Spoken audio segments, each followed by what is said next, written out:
bandwidth provided by Recursive Squirrel Interactive. Visit them on the web at recursivesquirrel.com. Episode 604, Apple's Power Play.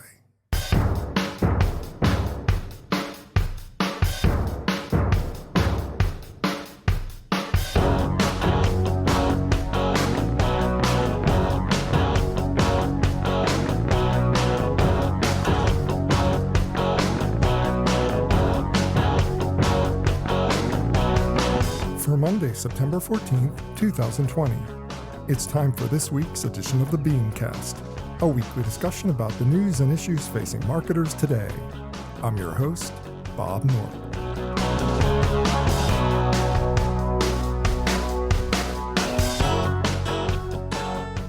Thanks for joining us. As the release of iOS 14 drew closer, tensions ran high among app developers.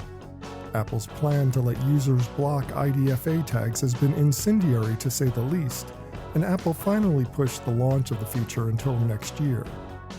What comes next? We'll discuss. Also, the problem with planning for next year, why Nielsen ended their place-based measurement, a marketing coup for the airlines, plus this week's Fair, Fail, Foul. That's the lineup.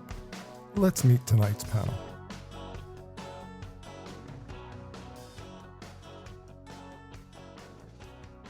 Thanks for joining us for this week's BeanCast. I'm Bob Norp, and with me on the panel for this evening, we start with the founder and principal of the Idea Integration Company, Mr. Saul Colt. Hi, Saul. Bob, it is such a pleasure to be back. The people have spoken, and I'm to quote the great Jalen Rose, I'm giving the people what they want. Wow. Oh man, and I guess I should point out the obvious that this is the first show we've done in like 4 or 5 weeks. So fantastic to be back here, but yeah, we're ready for the people. Now, next up, we have the co-host of Across the Pond, Marketing Transformed, marketing transformation consultant, Mr. Sam Monnie. Sam, what's going on? Hey, Bob. It's great to be back, and it was great to be here for the last episode and here for the new episode. And just for the audience, yes, I have changed my underwear. Oh, God. Do we really need that much information? And we're off to a start, boys. What a visual. And finally, the newly installed Chief Marketing and Brand Officer at GRK Fresh Greek and partner at Mashburn Enterprises, Mr. Jonathan Sackett. Hi, Jonathan. Hi, Bob. Let's skip the pleasantries and get on with the show, okay? Okay, that sounds like a good plan. Because we have a really deep topic to start off the show this week. Earlier this year, Apple announced that it would require all apps using the IDFA tag, which stands for ID for Advertising, real scintillating, real wonderful tag that is, with their upcoming iOS 14 update to give users an opt-out dialog. Now, on the eve of this becoming a reality, the entire app world is in total revolt and has forced Apple to delay the feature. They're delaying it until 2021 at this point. No word on exactly when it will come into being. But Sam, explain to us the reasons behind the protest and what Apple can reasonably do at this point. I mean, first of all, I guess the best place to start is, do you agree with the protest? Do you agree that Apple overstepped their bounds, or do you feel that Apple was right in trying to institute this program? Well, I always think of things through the shameless marketer hat and then the everyday regular person hat. And as I wrestle those two sort of hats, multiple hats that I wear, it's interesting that I think from the consumer perspective and the everyday person's perspective, they actually aren't going to come and rescue the app developers and the advertising industry, because I don't see consumers coming to the rescue. They don't trust advertising. They don't want to deal with the hassle of figuring it out. So them opting out is the real risk, and I think they're all ready to click opt out and to get out of whatever is being done, because they don't trust anyone with their data or their information. So that's I think the real consumer lens. From the industry lens, it is a bit what's the word? A bit galling that a $2 trillion company is going to gain even more control of the market, even if it's addressing fraud and consent issues that they're trying to do.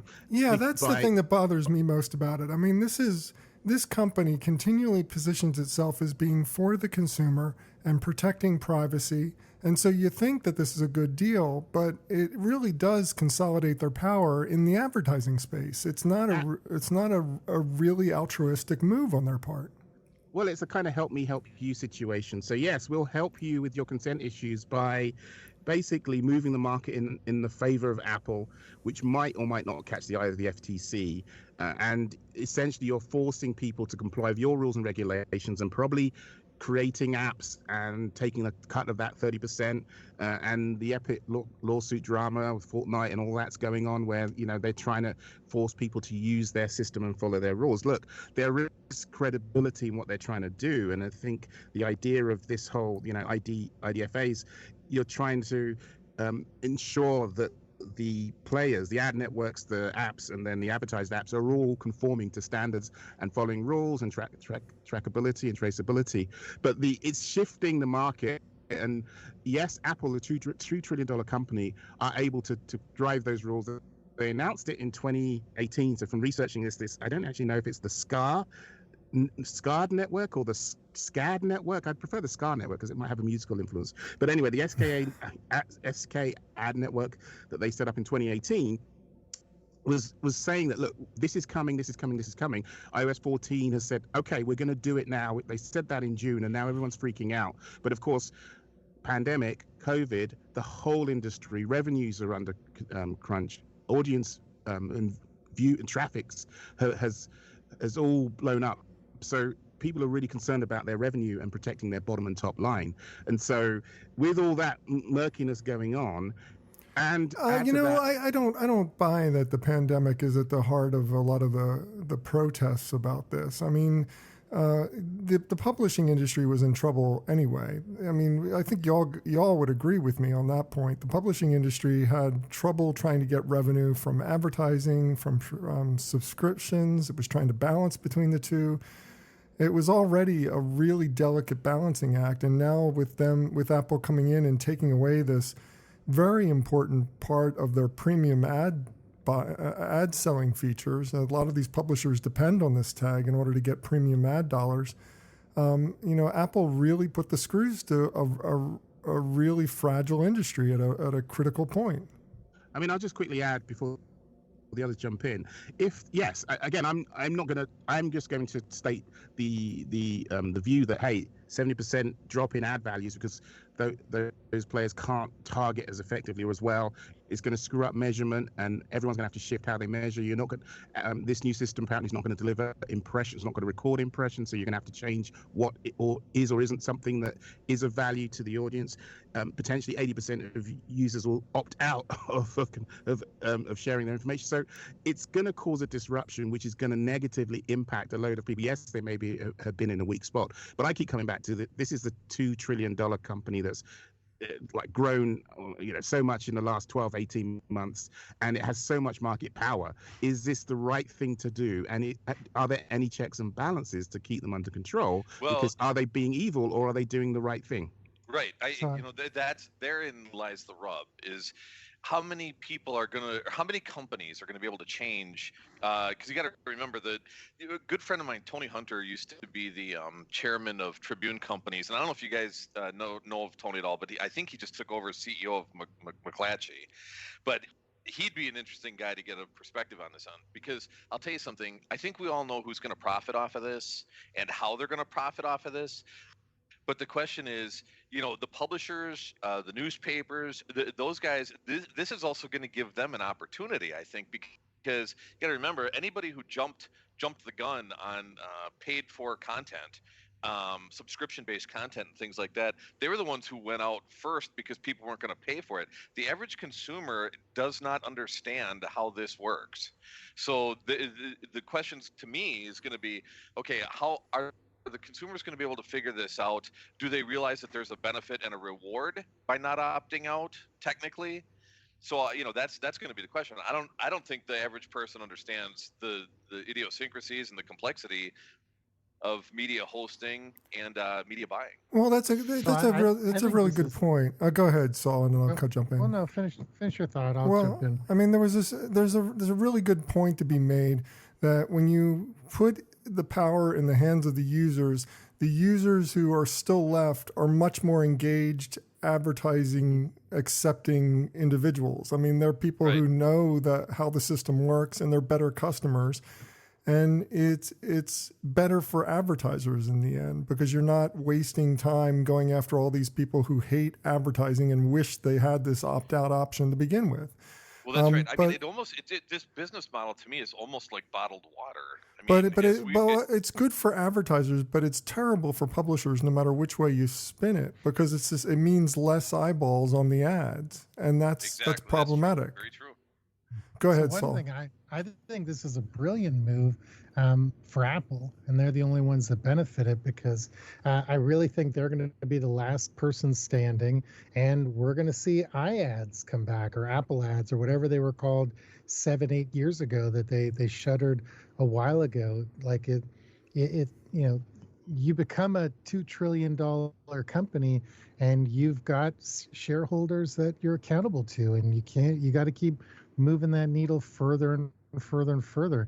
I believe this is a completely proactive strike to own all of advertising, put Facebook completely, like, render them, neutered, or whatever, expression we want to use, maybe end up buying Facebook eventually, because they're going to gut their whole ad system. And the big thing that I think would be really interesting is, does Google follow suit? But I think they don't, because I think that it's their, they make so much money off of ad revenue, and, their whole thing is about targeting. So, they're going to say, well, stick with us. We can still target to a certain extent. But I think this is absolutely a proactive strike to own all of advertising, whether it's with version 15 or 16 or 2 years, 3 years, 4 years down the road. But they're positioning themselves to be the last person standing when it comes to, targeted advertising anywhere. Well, I guess hold on a second. One second, Sam. I mean, I don't know that I agree with you, Saul, overall, and I want the rest of the panel to kind of weigh in here on that particular point. Apple is consolidating power, that's for sure. I mean, they're flexing their muscle. They have the biggest install base. They have the iPhone, and more people are using iPhones than any other phone in the U.S. I mean, it's an important device. They have a closed loop, right? Right, and so the antitrust opportunity, the antitrust in here is the fact that they're exerting control and bullying other people to do things their way. But I don't know that they're going into the ad business. It's almost they've like already been in the ad business. Yeah, so but that was not like it would be a new thing. And I'm saying, I don't think it's going to be tomorrow or next week. I think this is a long con. I think this is going to be like literally 4 years down the road. There's going to be no other option. Okay, what do we think about that? What does everybody else think about that? Well, from researching this, what it seems is it's going to force people to create apps and then track activity through the apps, which is forcing revenue payment to Apple, because they're going to get a cut of whatever you do. So they're almost forcing you to play the game a certain way, and that game is going to be loaded in favor of Apple, because you've got to pay them 30% of whatever you make every time someone does something, for you to actually get information on who that person is and what they're doing. So that's the inference that is coming through this. And the point being that, if Google with their app store plays the same game, then actually both of those big guys drive the industry in a certain direction, and ultimately they are going to be financially better. And I keep saying, between Apple and Alphabet, that's like 3.5 trillion. They are so big. They are the biggest companies in the world. Is it right that they can influence the market for the greater good, but actually line their pockets? And for the first time ever, Facebook's complaining, and people actually have sympathy with Facebook, saying, oh, this is not fair. And it's like, what, the $700 billion company's being taken advantage of. How dare you do that to Facebook? Poor Facebook. Poor Facebook. So it's quite frightening, the market power they have. And ultimately, you can't knock them for creating innovation and creating a behavior that is so synonymous with how we live our lives. Equally, if you don't check it or balance it now, to Saul's point, they are going to control the universe. Do we really want that to happen?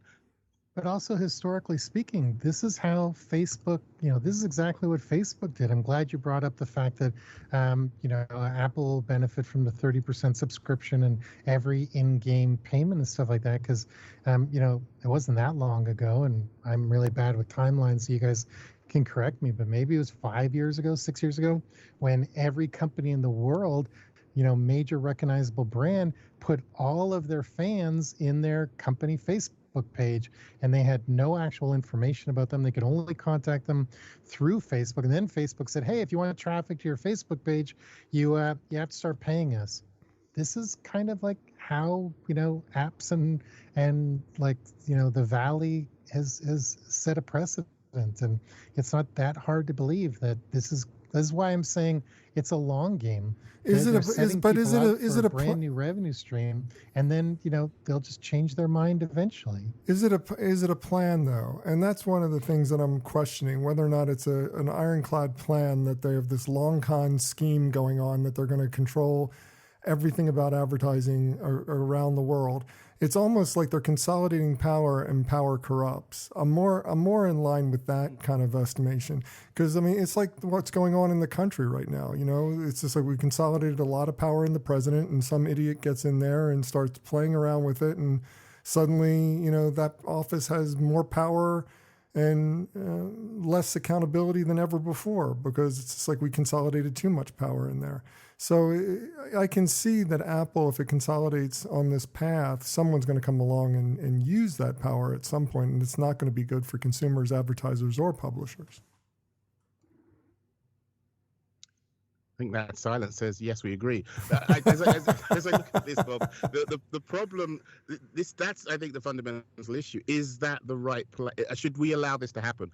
Ultimately, guess what? Apple apps, mostly mobile, and I know I'm jumping ahead to topics we're going to come on to in the next section or so, but we're seeing in the current climate, I know in these uncertain, difficult times that we're going through, more money is shifting digitally, more money shifting to mobile, more money shifting to social. All of that is driving the game is basically being played more and more on their terms. Now they're basically creating a land grab, even though they are a minority player in the whole landscape of the world of advertising. But they're basically playing a game where they're going to win over time. And is this the right thing for the market and the consumer and the brands out there? And the irony of all this is, as I was researching and looking at all this, I'm thinking from a marketing capability hat, from an ad tech hat, I'm wondering how many marketers even get it, how many of them even know what's going on, and how many of them really understand that what is at stake and what's afoot really, and what's going on. So for me, that's the aha. Basically, your measurement's going to be screwed up in about 3 months' time.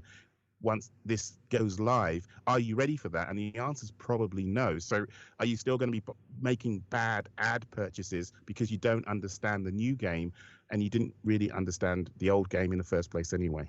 Well, it's going to definitely think about that. You said something really interesting, Sam. Think of the way remnant buys are going to go. You're talking about a blanket of BS. It's ridiculous. If you can't target, you can't reach. This is going to send shockwaves through the whole system. But my question for you, Sam, is this: if you were Apple, would you do this?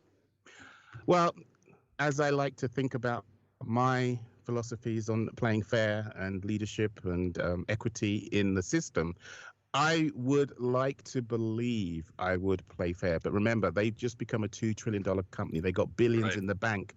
And you can have all the values and whatever you have, but ultimately you're fighting Alphabet and Facebook. And maybe we're not thinking. So maybe you're not exactly, you're in a dogfight with those guys, even though you're at the top of the pile. You're going to punch harder before they punch you. Maybe we're not thinking about this in the right light, because it's just like, I keep looking at this as this opportunity for Apple. Well, let's put it in this context.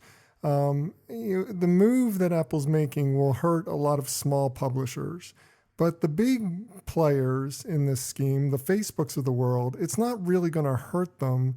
It's just going to inconvenience them, and it's more a battle between titans rather than whether or not it's going to affect the little guy.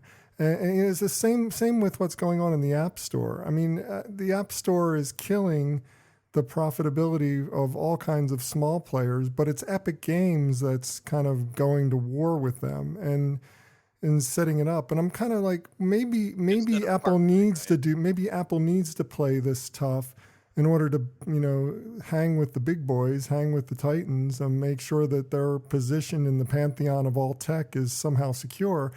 And it's just crushing everybody else in the meantime. It's almost like we're collateral damage. Yeah, I think you're right, Bob. But I would say, first of all, if I was Apple, I would do it too.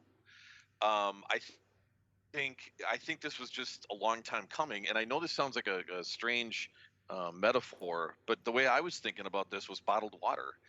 And I know that sounds strange, but it's not that long ago that we all would have said, "I'm not paying for water," right? And somebody did it. And I really think this is a smart move on Apple's part. I think there's going to be a lot of small companies, like you said, Bob, getting caught in the crossfire. I think consumers will never truly understand exactly what we do and how we target, nor will they appreciate it. And like we've brought up, and you and I have talked about this so many times, Bob, when Google launched Gmail, they said, "Hey, we're going to read your emails." And everybody said, "What? You can't read my email?" Okay, here you go. Here's my Gmail account. So I think this is just a long time coming. Apple is the right one to do it, but there's going to be casualties along the way. See, I think the read your email is doesn't fit here, because I'd be willing to bet like $100. These are just bottled water, Saul. I mean, come on. Well, no, I'm willing to bet $100 that you ask 1,000 people, do you know that Gmail reads your email, and less than 20% will say yes. I ask people all the time that, and people are amazed. Like I've had people, really smart senior like business people, maybe not marketing people, but business people, a little on the older side of things, who are amazed that the like, how do they deliver me AdWords that match what I was just talking about? And I'm like, well, they read your email.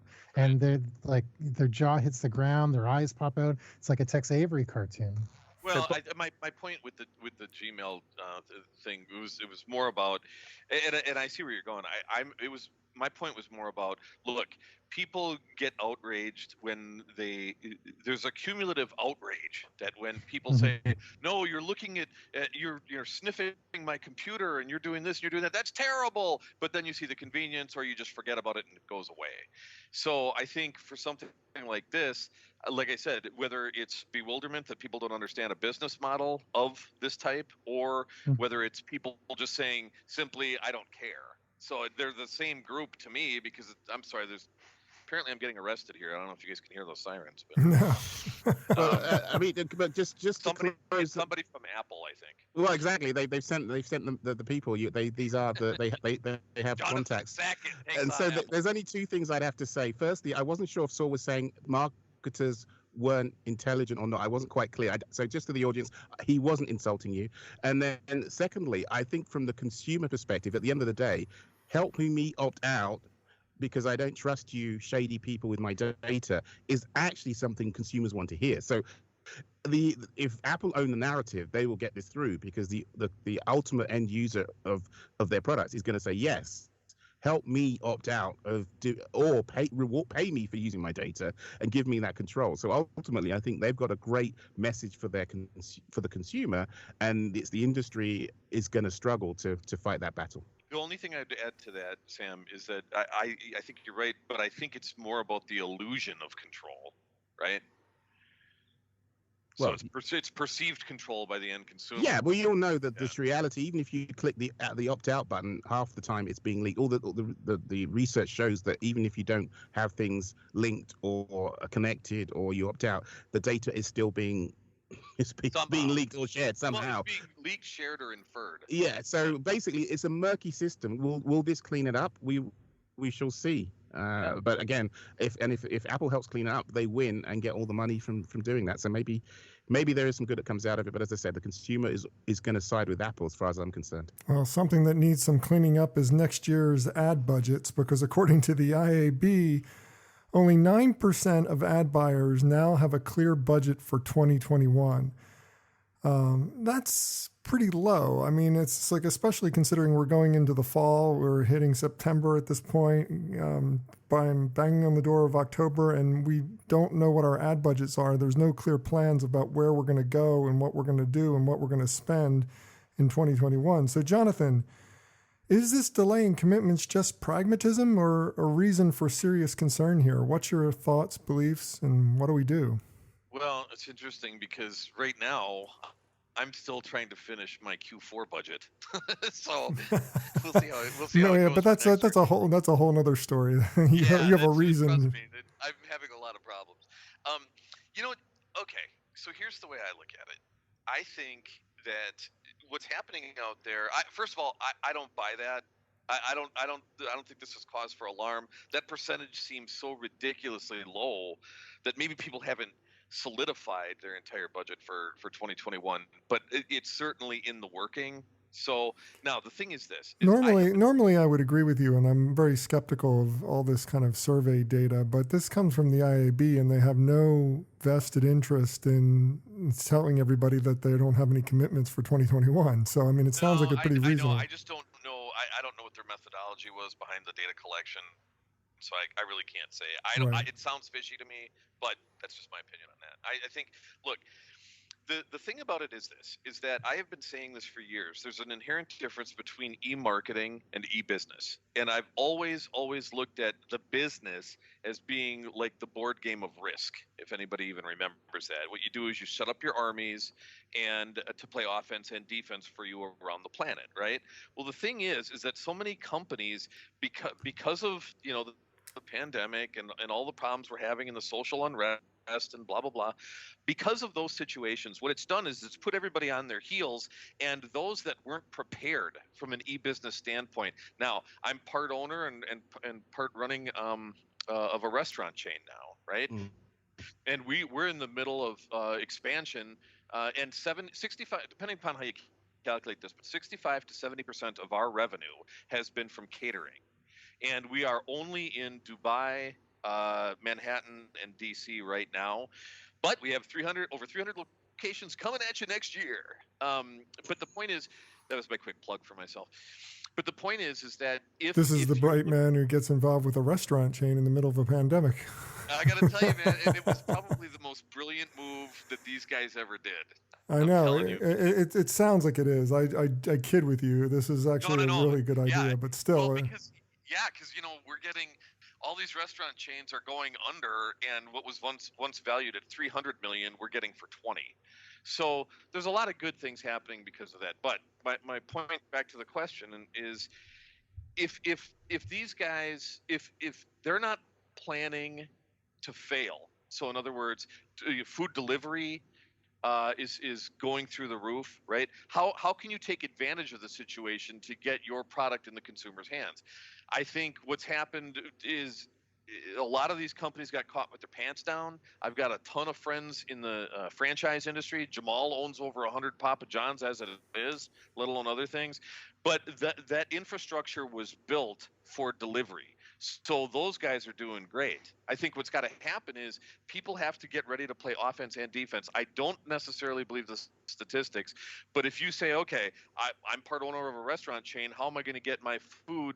How am I going to distribute my food knowing that 65 to 70% of the revenue was from catering that isn't there now? So, I think what we're doing is right. We've got the business infrastructure set up. I'm not going to do business for distribution through DoorDash or Grubhub or any of those guys because they're ripping the consumers off. But it's this pandemic is almost going to help me out because otherwise I would have been trying to take on everybody else on the planet for delivery when now I've got more of a captive audience. Okay. So there are some sectors of the community that are able to plan for 2021, but there's still a lot of different types of businesses that I imagine are really struggling to decide what they're going to do and if they're going to do anything to advertise in the next year, considering the fact that their business has been so desperately impacted. I mean, absolutely. And the answer is never going to be go dark. Ever. The problem is going to be that they didn't prepare their infrastructure for delivery or for search optimization or for whatever. So the thing is that you have to always, keep hope alive, but plan for the worst. And trust me, being in advertising for so long for all these big agencies, you got to plan for the worst. The agencies are the ones who are going to hurt the most out of all this, I think. Does everybody else agree with Jonathan? I mean, Sam, what's your thoughts on this? I mean, does this concern you that the IAB is reporting 9% of the media planners or ad buyers have their budgets figured out for next year? I mean, it sounds like everybody's holding back, and everybody was already holding back.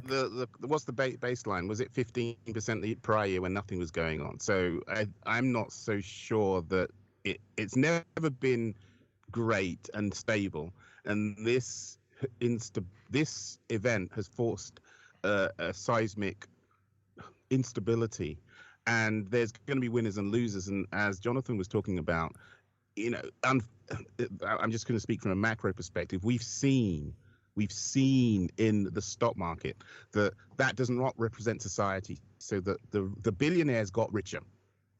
The richest people made the most money. And so I see that parallel in the industry and in businesses and in organizations where those who had the resources actually have more clout, and those who were struggling less stable, if they were perhaps newer, or if they were looking for funding, or if they were an early cycle in their development, they are now struggling big time. And the problem I have is that as a marketer, foresight, futurists, there's this whole discipline of looking ahead, looking 7-9 years into the future, and that kind of muscle. And I've worked for organizations where people, we don't have time for that. We got to focus on today. But if you were looking ahead, everyone should have known that the cycle for a recession is about every 7 years, and we were about 9.5 years without a recession. So we were due a recession. The COVID wasn't necessarily the expected incident, but this was supposed to happen. And so if you weren't prepared, and if you aren't prepared, then that is something that's on you. And I have sympathy and empathy and compassion for you if this, because it's decimated industries. It's decimated people's lives and their finances, and a lot of people are unemployed. So I don't want to come across, but that's the challenge, and therefore the winners are going to be stronger. So I actually think, yes, this number is true, because there's lots of companies which weren't very good at planning, forecasting, and advertising and doing that well. Now the CFO has taken control, and the CMO has been, suppressed. And so for me, it's the great marketers who really understand their audiences and consumers. They really understand culture, should have the seat and the voice at the table to drive. Yes, we will get resources. Yes, we have budget. Yes, we will commit, because we see a future and we've planned for that. However, I've been reaching out to friends and colleagues to better understand what's actually happening now. Are marketers winning, or are they losing in the current environment? Because for me, if the finance department and supply chain are winning those arguments or having the CEO's ears, then we're doomed as an industry. So I'm hoping the commercially savvy, the culturally savvy marketers are saying, we understand consumers. There's been a pivot. This is how we can drive value. This is how we can drive growth. For example, we've made it easier to cancel subscriptions and things like that, because we want to delight our consumers. This is how we can grow revenue from delighting our consumers going forward. Those messages from those leaders have to shine, and I'm trying to find who they are and where they are, because it shouldn't be too hard to find them, because the case you're making is saying that only 9% of the businesses out there have done it right. Well, that may not be marketing driven, but my point is, where are the brave marketers, where are the courageous marketers, and where are the marketers who have that cultural and that future vision to kind of and the insights that are going to drive their business. And so for me, there is an opportunity here, but I fear that in the next 3-5 years, we're going to see more and more chief commercial officers or CEOs coming from the supply chain and operational ranks, and less from marketers, because I'm not necessarily seeing the marketers shine through. But prove me wrong, and maybe the other guests on here can actually shine a light on where they're coming through, because I'm rooting for them, but I'm not seeing that right now. Saul, any thoughts from you? I mean, it's just like, it seems to me that if this number bears out, I mean, I was being a little bit facetious when I just said that to Sam, but this idea that if we're going to find the best marketers out there, there's only they have to be the ones who are acting right now, who are planning, who are actively looking at 2021 and figuring out what they're going to do. And that represents 9% of the marketplace. That sounds ludicrous. Yeah, no, the number sounds ridiculously low to me, and I was unclear because I believe that there are 100% of people or 89% of people who maybe don't know where they're going to spend the money, but to say that 89% of people haven't put together the budgets and know what they're going to ask for and know what to expect and all those things, like people are not sitting on their hands. Like if anything, people are trying to overthink what's going on right now and try to save jobs and save livelihoods and save everything. So to just say that 89% of the marketing population have thrown their hands up and have given up, that number sounds very, very strange to me. It's almost like maybe they only polled 10 people. Well, it's also that's where I was going, Saul. Let me pose another scenario for y'all. I mean, it's just like, what if people didn't commit to this advertising buy right now because they're part of this movement, this ongoing movement we've been talking about on the show for several months, of people who are looking for more flexibility in their ad spend. I mean, that's why the upfronts were pushed back. That's why the digital spending is being so, loosey-goosey these days. I mean, it's just like people want more flexibility. They want to respond to the situation and they don't want upfront buys. I think that's what's really going on behind this number. What do you think about that? Or even they could have done this polling when everybody was pulling their ads off of Facebook. So they could actually say, I don't know where I'm going to put my money next. Right. Yeah. I think too is that let's not confuse if the statistics are correct, which I said I don't believe it, but if that 9% is accurate, just because 9% are planning, it doesn't mean they're good at their jobs either. So I mean, let's be honest. You can plan and fail. I think a lot of this, and it's interesting too. I think Sam, you brought up an interesting point. The way that top management needs to look at this now is marketing should not be treated in isolation, and your own internal ecosystem of your top brass, your CFO, your chief distribution officer, your chief product officer, whatever.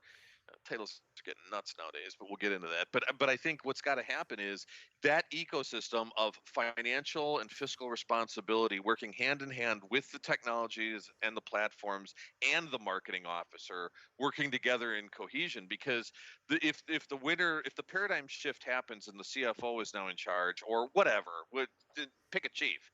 If that paradigm shift happens and somebody else is in charge, if they don't treat that charge like an ecosystem for the things that they don't know, then you're winner by default, not by design, and that's a failure. Well, I think that's the point I'm making. I think this is a murky but I area. said it a lot better, Sam. Yeah, but this is the point I'm making.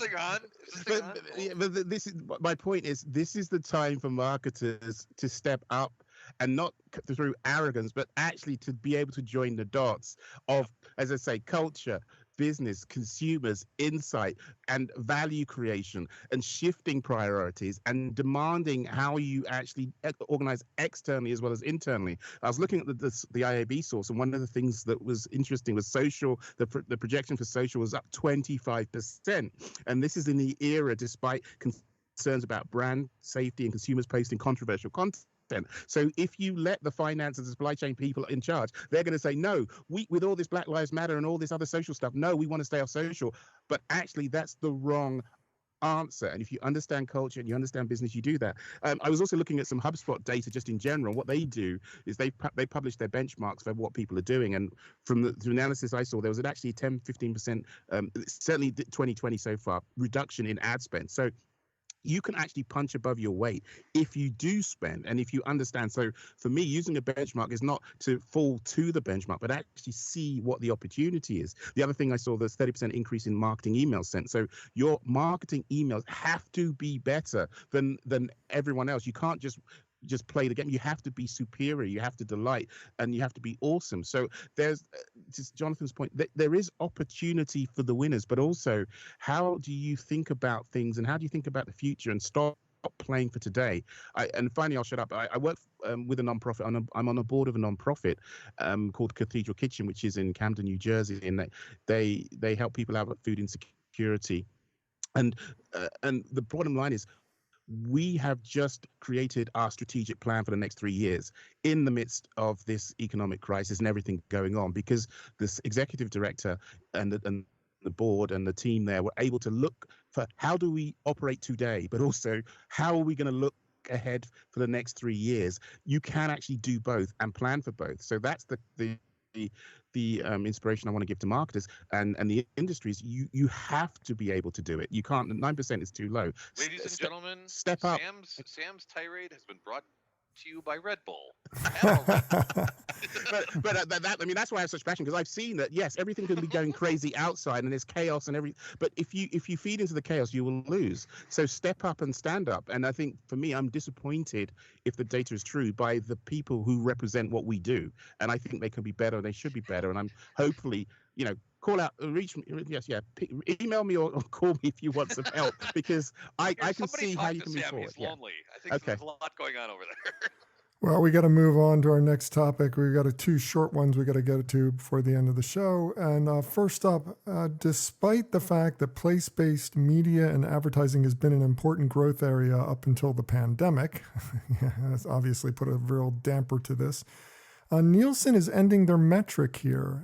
They had a measurement service that looked at place-based media and advertising and incorporated it into the entire audience of a TV program or sports event or whatever.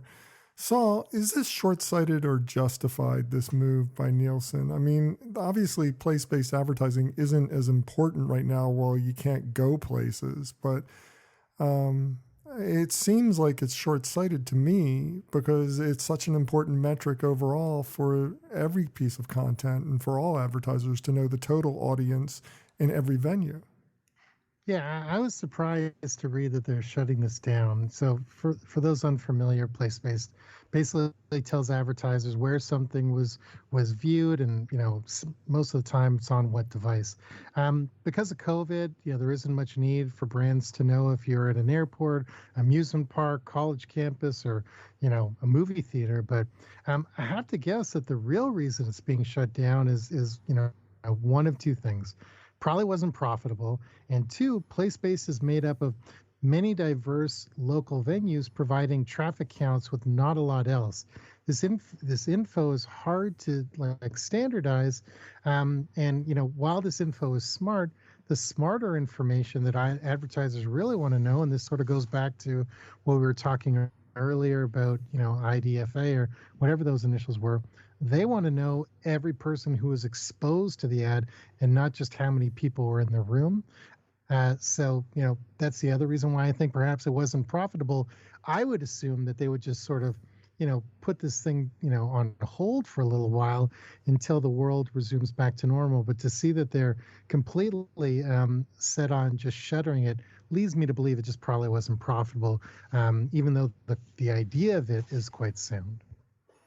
Yeah, I would agree with the profitability argument. I mean, I'm not involved, neither are you, with this company. We don't know what their internal reasons for doing anything are, but it seems to me that they never quite got it right. From talking to TV executives and knowing what the situation was there, and they were the ones pushing for a lot of place-based marketing initiatives. I mean, that was one of their big customers. I mean, to be able to add that data overlay on top of the regular Nielsen ratings helped the show that was being promoted by the NBCs and CBSs and ABCs of the world to become a bigger audience in the aggregate. And I think that was a big play. But I don't think, from what I was hearing, they were getting it right.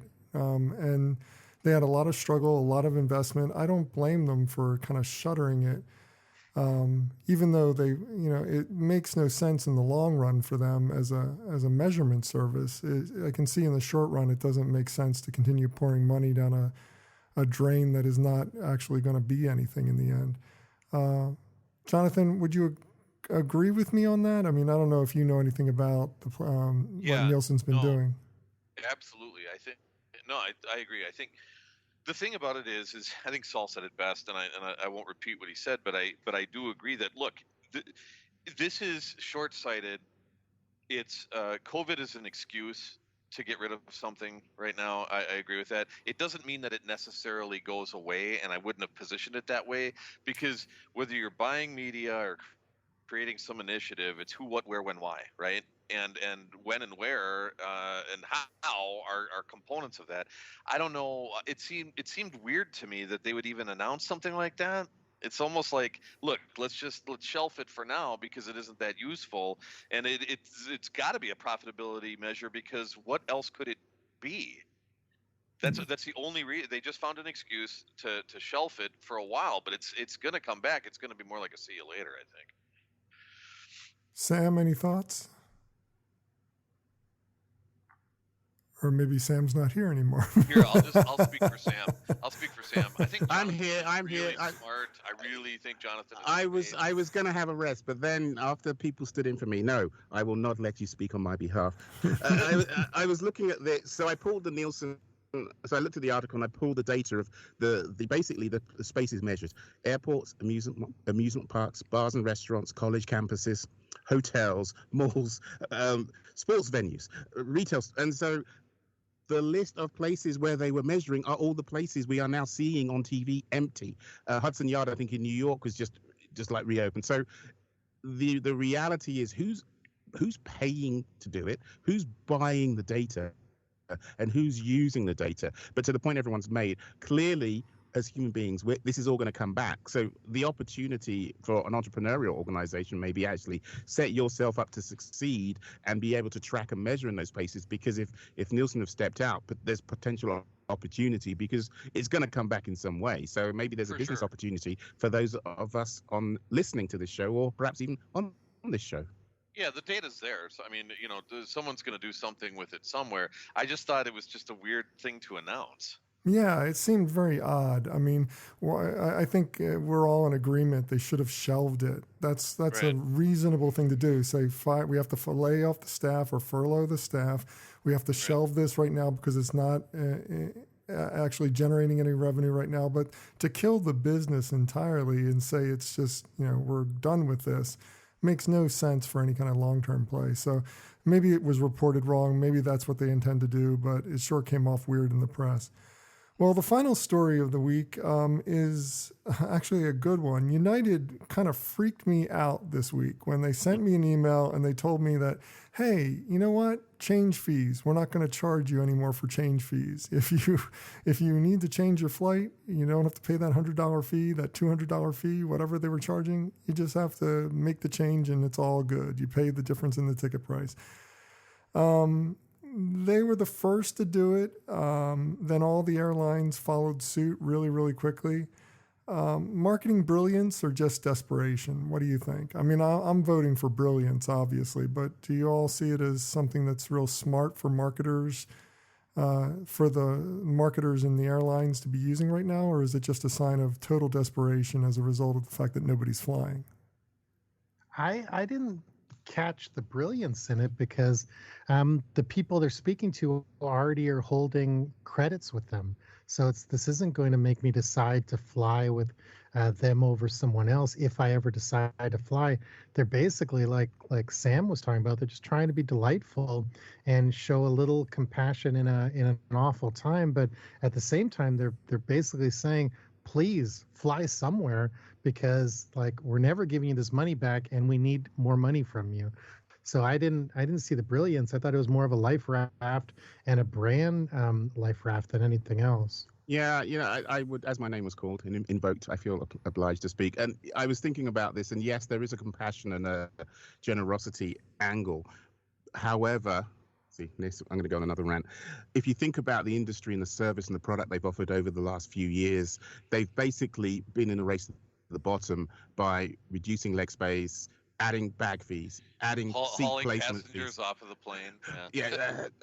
Exactly. Seat selection fees, bag fees, change fees, meal fees, and I'm 6'3" and pounds. And so the flying experience has been miserable.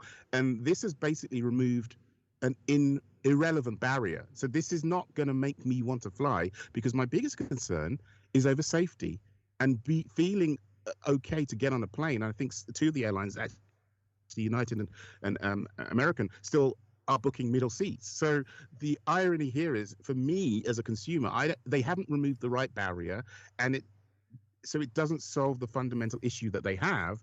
And but equally, the industry is in a huge mess. So I commend them for the symbol. However, I can't see it changing the fundamentals of their business model. And sooner rather than later, we're going to see some desperation from these airlines, because they're saying they're going to have to furlough 40-50% of their employees in the next 2 months if things don't or lay off that many. So I think this is the wrong solution to the wrong problem. Well, yeah, when are they going to face up to the right solution to the right problem? It's also about time that they did something, I think. Now, it's interesting because my next door neighbor, I live in Chicago, which is, obviously where United is located, and my next door neighbor is an executive there, and she was laid off. So, it's so funny that you talked about safety, about the center seat. Yeah, I hope they're still employing their mechanics, and I hope that's going okay as well. But this is to me, I don't know if it's an act of desperation, but I think it's definitely, they haven't done a lot. How many good things can you remember about air travel in your own experience versus poor? And I got to tell you, I've got so many poor things. I've gotten the change fees. They've kicked me off of flights just because they were overbooked. I mean, there's a lot of problems with the industry as a whole.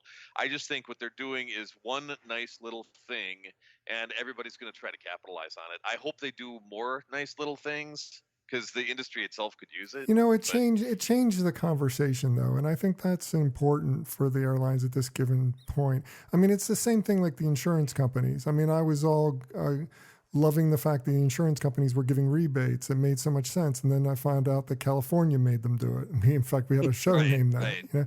But I mean, it's just like, it doesn't matter. It still changes the conversation for a large portion of the audience, and it makes people feel good again about an airline. And yeah, they got to commit to this, and they got to keep doing more things like this in order to maintain and make that transition from being the evil old airlines to being something new that you want to be part of. But I mean, it's a good first start, and it did change the conversation, and it made for a great marketing message. So I would say a great marketing message would be the first airline that actually gives a credit to people who are sitting on unused tickets. Like I've got $7,900 in plane ticket credits that were, trips that I had booked, before the world stopped. They're holding my money, and they've been very clear and said that, it'll only cost me $100 to use the tickets as long as I use them before Christmas of this year. And so the first airline. But the thing is that from what all the research is, you should have actually been entitled to a full refund for a lot. I don't know your personal situation. So that's the problem. Is a lot of these situations they made it so hard to get the money that you took a credit, but actually if you called them, you would have got the money. So that's the problem. It's just maybe it's different in Canada, but they didn't give anybody any money back. But again, that's the problem. If that's how you feel now, how is this bag fee change going to make you feel? It still doesn't solve the fundamental issue of the way you treated consumer in the first place. And I think that for me is as a marketer, that's what I want to shine a light on. Yes, you've done this great thing now, but what's the fundamental problem, and have you solved that fundamental thing in a genuine way that is believable and trustworthy? And I don't buy it. Maybe it will work, but as a marketer, that's what the message I want to shine a light on, not just this tactic. I think, what's the strategy, and have you lived into it, and have you been human when no one was looking? When no one was looking, you weren't human. All of a sudden, now you are. I don't think that cuts it. Well, it's time for this. I was just going to say, in 10 years from now, in MBA classes and marketing classes, they're going to be not talking about this time in the airline industry about how they offered baggage claim credits. They're going to be talking about just every bad mistake they've been making with their email campaigns, because I'm still getting emails every I don't know, 2 weeks from my preferred airline offering me things like, a discount to rebuy my status next year because I'm not going to hit my numbers this year and stuff like that. And those Ooh. things should have been shut off immediately. See, you're Whoops. proving a point. See, Bob, that's proven. That's the final straw that broke the camel's back. There you go. Okay, we're not going to get into the Canadian versus the American Airlines, so we'll just we'll let that slide. But anyway, it's time for this week's Fair, Fail, Foul. But before we get to that segment of the show, I do want to take this quick opportunity to thank my guests again and allow them to each do a shameless plug, starting with Saul Colt. You can find him at theideaintegration.com. That's the home of the Idea Integration Company, his amazing consultancy doing lots of experiential work. Saul, what would you like to promote? Bob, about a month ago, I accepted a giant project that I've been heads down on and will be starting to share some stuff next week. So hopefully you'll have me back on the show and I will talk all about it. But in the meantime, if you guys follow me on social, Saul Colt, one word, pretty much everywhere, you're going to start seeing some rather fascinating and brilliant marketing start trickling out, hopefully by the end of next week or early the week after. Yeah, and you very, very adroitly put out there the fact that you will be on again because we take Saul Colt Month very seriously around here. September is Saul Colt Month. And so he will be on every single week. Unfortunately, we were a little late getting started in September, so your month got shortchanged, but you will be here for the rest of the month. Now, next up, we have Sam Monnie. You can find him at marketingtransform.com. That's the home of his podcast that he is the co-host of, called Across the Pond, Marketing Transformed. And he's a consultant as well, doing all kinds of really cool stuff with digital and mobile and traditional marketing. So tell us what's going on in your world. What would you like to promote? Yeah, I should just hire you, Bob, because you do all that so well as my hype man. I just feel quite humbled by you getting it so spot on.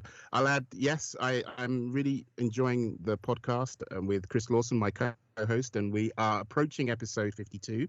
We've had season 4 is up and live today, so thanks for letting me plug that. We've been talking about the cornerstones, the skills, the mindsets and behaviors for marketing, and how we've been creating how-to episodes for each one. Just talked about growth and transformation. The most recent episode is how to measure what matters, and then how to inspire collaboration with product partners, which was the episode 51. And actually, episode 52 coming out this week is going to be how to role model modern leadership, which I'm super excited about as well. So that's going from strength to strength and really enjoying that. And just like Saul, there is something new and bubbling that I would love to announce, but I cannot. So therefore, really pitching that October is Samuel Monnie month, and maybe I can come back in October to announce that because September's already taken. Sam, you actually had us at new and bubbling. Yeah, I'd say bubble all over me, but then that gets into weird areas. No. See, that's when you went too far. Let's take a step back. Breathe, everybody. All right. Next up, Jonathan Sackett. You can find him at grkfresh.com. That's the home of GRK Fresh Greek, which is his restaurant chain where he is a partner. He's also chief marketing and brand officer there. So tell us, Jonathan, what would you like to promote? Okay. First of all, as always, I want to promote the show and Bob. I'm a good friend of Bob's, long time friend, and I love this show. I get a lot of students contacting me about it. Please share the show. I think it's great for everybody. I also want to promote my colleagues on this show because I got to tell you, these guys are both friends of mine, and they're some of the smartest guys in the industry. So you can do no wrong by following with them or working with them or whatever. Jamal's got some interesting things cooking, so keep an eye on the news about Fila. Let's see what happens with that. You guys are familiar with that brand, that athletic brand? Sure, absolutely. GRK Fresh. So I'm almost done. Like I said, right now we're in Dubai, DC, and New York. The New York on 111th Street, that one is almost done. I have rebranded it and renamed it. I cannot announce it yet because the trademarks have just been submitted. But it's going to be still GRK, but there's more to it, new taglines, new looks of the restaurants and everything.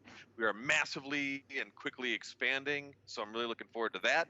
So I want everybody to eat healthy, no butter, no fried food, and everything is imported from Greece, including the olive oils and everything. So I'm really looking forward to that. And follow me on Twitter, Jonathan Sackett. And I'm pretty good about getting back to people, especially nowadays. And I will be in New York, not this coming week, but the week after. So any of my friends out there, I look forward to seeing you. Yeah.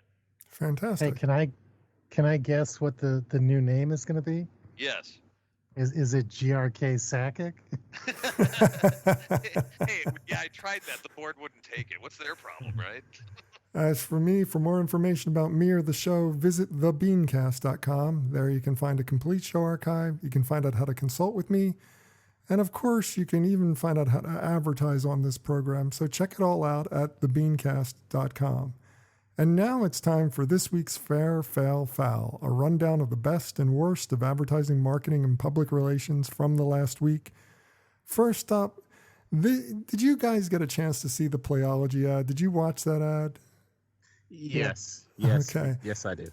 I fell in love with this ad because it's just like only John Lovitz could get away with hating puppies, and it's Playology is a dog toy for senior dogs. And throughout this ad, you just have John Lovitz hating puppies, and it's so fantastically funny, right down to the F-bomb at the end. It was great. So what did you guys think of it? I think it's brilliant for Lovitz because he's set himself up to be the face of incontinence products and maybe one of those chair elevator things. How rude. No, I love the insights behind it. When I was watching this, I was thinking, it's creative and communication actually, hits the message right. So of course, if you haven't seen it, listening to the show right now, you're going to have to go and search through this and check it out because it's powered by insight, delivered remarkably well. But full disclosure, I was watching it thinking, who's John Lovitz? I had to search him. No. So I'm British. I wasn't from here, so so forgive me. True. Forgive me. I forgive you. But John Lovitz, come on. All right. Well, and Andy lives here in Chicago, right? That I didn't know. Well, we're learning all kinds of stuff tonight. Well, the fail of the week goes to Instagram influencer Colette Leclerc, who dressed in an orange dress to match the skies of the California wildfires going on right now. Did you see the picture, Saul? Did you see this thing? Yeah, and you know what? I give Instagram influencers a lot of slack because when I hear things like that, it's a world I know nothing about because they're literally paid more than I am just for being pretty, and so it's like, hopefully I've got a longer shelf life, but I guess that'll remain to be seen. But this was rather insensitive, as a lot of things that go on in the world of influencers is, because it's all about grabbing the cash while it's in front of you. Well, Yeah, and to anybody listening, Saul is pretty too. So. Well, I yes, that term could be used appropriately, I think, for all of us on this show. But I do feel as if I'm being a hater if I do comment any further on this, because you look at it, you see it, and then you think, at the end of the day, this was actually an ad for the dress that was orange to match the background, which it was all sorts of wrongness. Yet oh no, that's not what I'm intending. I'm thinking it's like a 101 of any communication advertising. It's context and tone matter, and so it's probably not the right time to be shilling a dress that matches the skyline when there's been devastation and deaths from all of this happening. And it's just but equally, the world of influencers, this is probably just like a 4 out of 10 on disaster scale. I'm just waiting for somebody's going to launch a concentration camp look next. I don't know, man. I mean, I think that's already been done. That's actually true. Yeah. So exactly, it's from this world. This is quite a tame in comparison to how bad it could have been, I guess. That's true. Well, the foul of the week, I'm going to give to agencies and brands who are in the process of, well-intentioned process, let's put it that way, of including people of color by making up titles for them instead of giving them true seats at the table. I mean, Director of Empathy, the Chief Integration Officer. I mean, Sam, help me out here. I mean, it's just like, I know inclusion is important across the board, but include people at the table. Don't just make up titles to get people at the table. They've done something. Hurrah. That's the first step. And it really depends on the company culture. If you're at Ben & Jerry's, these types of roles would actually mean something because the founders and the organization, the culture actually have this does have a voice and you're actually driving strategy. But there was the Chief Integration Officer, Myron King's role is quite interesting because his LinkedIn profile is with the right mix of energy, empathy, and intellect, anything is possible. And so his role, which is about strategy and cultural integration and working with clients and trying to get that balance right, it is interesting. But ultimately, is it a real role that impacts the top and bottom line? And roles that also, you know, the empathy role, I was looking at that. Does it really have authority for the top and bottom line, firing and hiring authority and veto rights? But exactly. even if you more have that power, then more power to you. And so that's what I hope. And let me caveat before you go, Jonathan, and say, you know, this is not to come down on the people in these roles, because the people in these roles are actively trying to make change within their organization. So I think that's clear. I'm just really at my end with the way that we just make up titles instead of actually giving people power. Now, a lot of people, I mean, salary. I want to know, do these people get paid what they're worth? First of all, it's going to be the first position to get laid off once some of the smoke clears. Let's be honest, it is. But I think, Sam, that was a good point. There's a difference between role and title. If you have a serious seat at the table and have a role to play, great.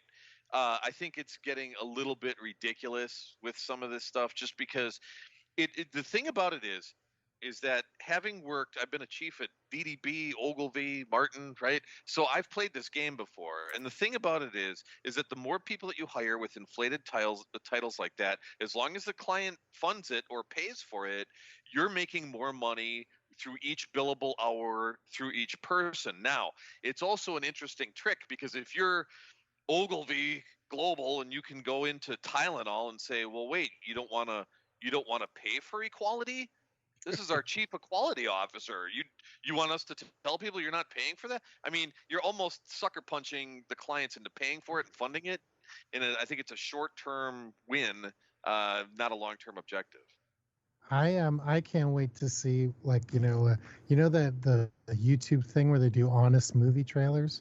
Yeah. We need honest job titles, and someone will get the job title like a director of the non-Old Boys Network stuff, or something like that. Well, it's like I always said about the chief digital officer. Chief digital officer was just like a red flag that said we don't know anything about digital at this organization, and we had to hire someone to be our digital guy. And I think that's only the first chief digital officer fell in that category. Yeah, I mean, I was the second. You guys know that? I was the second guy in America. I thought you were second. Sorry, the second. But I think this role should be like chief speaking truth to power. And if the truth to power is to the CEO and the CEO actually listens, then it's going to work. And that's my hope and aspiration. But we're quite cynical right now, but at least these organizations are doing things. And I wish all the best to the people stepping up into these roles, with the hope that there is external and internal pressure to actually give them the power to make the changes that need to happen. I'm surprised that somebody hasn't complained about the title chief yet. Isn't that next? Somebody's going to say that that's racist or something? I don't know. I never considered it. Maybe it should be emperor of digital. How about that? Well, before we get ourselves into lots of trouble, I'm going to wrap this up. Have a suggestion for this list, or just want to discuss it? Comment online. Use the hashtag #FairFailFoul. That's #FairFailFoul. And that does it for this week's show. If you'd like to subscribe to this podcast, visit our website at thebeancast.com and click on the subscribe link. If you're an Apple Podcast listener, we've also provided a direct link to our listing there, or just search for the BeanCast in the podcast directory on the Apple Podcasts app. And whichever podcast catcher you use, when you subscribe, please leave us a review. Got a comment? Have a question? We'd love to hear from you. Just send your emails to beancast@gmail.com. Opening theme was performed by Joe Seibel. Closing theme by C. Jax. Thanks for listening. I'm Bob Norp. We'll be back again next week. Hope you'll join us then.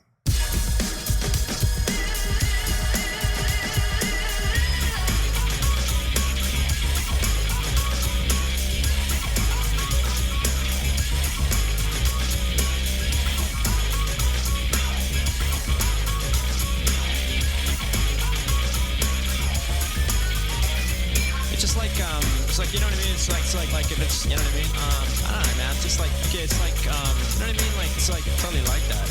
It's like, I don't know, like if it's, you know, it's like, you know what I mean? Yeah, it's just like kind of, it just seems like it's just like almost exactly.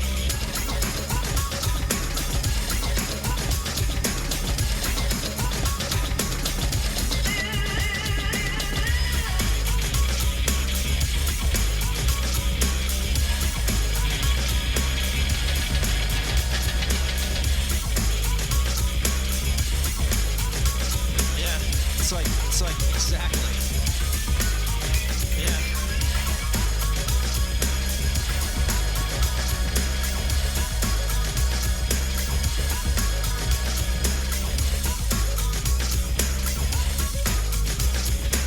You know what I mean?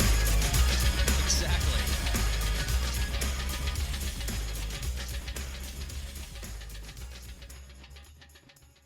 Cool beans.